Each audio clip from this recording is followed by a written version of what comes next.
Здравейте, приятели! В недвижимите имоти има един проблем, който стои над всички останали. Не е локацията, не е цената, не са и документите. Проблема е недоверието.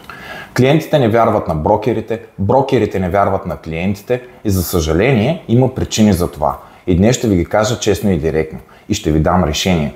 Защо клиентите не вярват на брокерите? Брокерите са виновни за исторически натрупаните негативи. Години наред част от брокерите работят с некоректни практики, като фалшива информация, измислици в обявите и кукички с супер оферти. А и хората често ги свързват с натрапване, натиск и липса на прозрачност. А един лош опит се разпространява много повече от един добър опит. Липсват стандарти в професията. Всеки може да се нарече брокер. Няма регулация, няма лиценз, няма минимално ниво. Можеш да попаднеш на добър специалист или на човек, който няма елементарна подготовка, а разликата е огромна. Страхът от финансови грешки е голям. Тук давам пример с купувачите, защото при тях хаоса е най-голям, но същите механизми важат и за продавачите. Хората правят имотни сделки рядко и става дума за огромни суми пари. Когато е заложена съдбата на семейството, доверието не се дава лесно.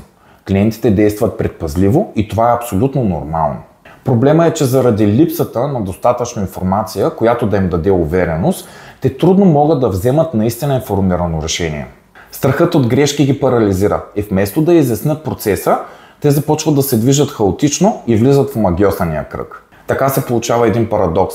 Клиента се страхува да се довери на брокер, но в същото време започва да ходи по огледи с много и различни брокери. И така клиента се върти между много брокери без истински партньор. Защо брокерите не вярват на клиентите? Тук много малко хора говорят честно, но реалността е следната. За голяма част от брокерите клиентът е като бомба със закъснител. Знаеш, че някъде в процеса ще гръмне, но не знаеш кога и защо. И причините не са измислени. Те идват от ежедневни ситуации, които се повтарят отново и отново. Купувачът в омагьосания кръг става труден клиент, защото брокера е в пълна информационна мъгла. Не знае нито критериите му, нито посоката, в която търсенето му се променя. А клиентите често сменят критериите си, но не информират брокерите. Ето как изглежда това в очите на брокера. В началото клиента казва, че последен етаж не е вариант, а седмица по-късно гледа именно последен етаж с друг брокер. Първо казва, че иска непременно с 2 спални, но в последствие се оказва, че може и една, ако дневната е по-голяма.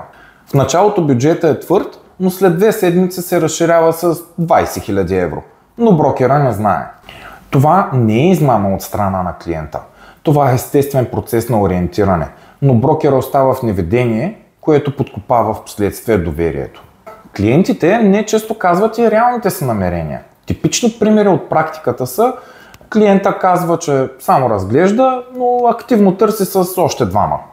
Клиента казва, че няма друг брокер, а в същото време друг агент му е пратил същия имот.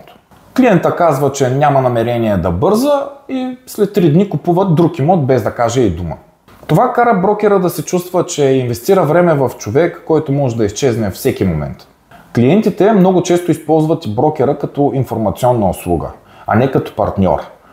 Много брокери се сблъскват с едни и същи ситуации. Клиентът иска да гледа имота само за информация, а после се здобива с номера на собственика и действа сам.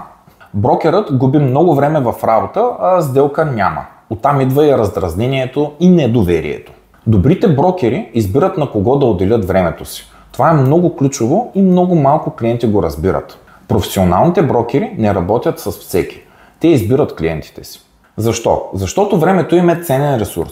Защото искат да работят с хора, които уважават труда им. Защото искат дългосрочни отношения, а не случайни срещи по спирките. Защото квалифицираният клиент води до добра сделка, а хаотичният води до проблеми. Но брокерите нямат доверие в клиентите не защото клиентите са лоши. Брокерите нямат доверие, защото процеса, по който избират клиентите да работят, е лош. И всичко това ни води до основния проблем, който е в основата на недоверието – омагьосания кръг. Практиката ми е показала следното. Купувачите, объркани от липсата на информация и страхът от грешки, влизат в омагьосания кръг на самостоятелното търсене. Започват да звънят на различни обяви, различни брокери, които работят по различни начини и с различно ниво на компетентност. И тук идва голямата заблуда. Да звъниш на много брокери не означава, че работиш с много брокери. Точно обратното. Означава, че не работиш с нито един, но ще платиш на един. Никой от тези хора не знае какво всъщност търсите. Един е разбрал за голямата спалня, друг, че не искате на последен етаж, трети, че терасата е приоритет. Всички те имат по парче, но никой няма цялата картина. След месеци лутане попадаш на твоя имот и твоя брокер е човекът, на който се звъннал последно. Този, с който сте се срещнали на спирката на 209 и сте подписали договора на коляно, набързо. И това е всичко, което знаеш за него. И естествено тогава идват въпросите. Този човек може ли да защити интересите ми? Достатъчно компетентен ли е? И на кого всъщност е лоялен? На мен или на продавача? Нормално е да се притесняваш. Не познаваш брокера си. Истината е, че купувача сам решава дали ще работи с брокер-професионалист или с ключодържател броколи. Това е човек, който може само да ви отключи вратата, за да ви покаже апартамента. И в двата случая ще плати комисион.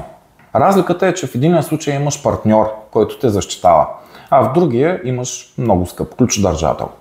Комисионната е разход, партньорството е инвестиция. Решението е следното. Избери брокер, не обява. Не влизай в омагьосания кръг. Така или иначе плащаш комисион. Направи го умно. Набележи си няколко брокера, за които имаш препоръки или реални отзиви. Срещни се с тях, но не на оглед, а в спокойна среда, където да може да поговорите. Обясни какво търсиш и защо. Убеди се в квалификацията им. Един много добър брокер, който се занимава с наеми, трудно ще ти даде качествен парцел за жилищно строителство. След като избереш брокер, работи само с него.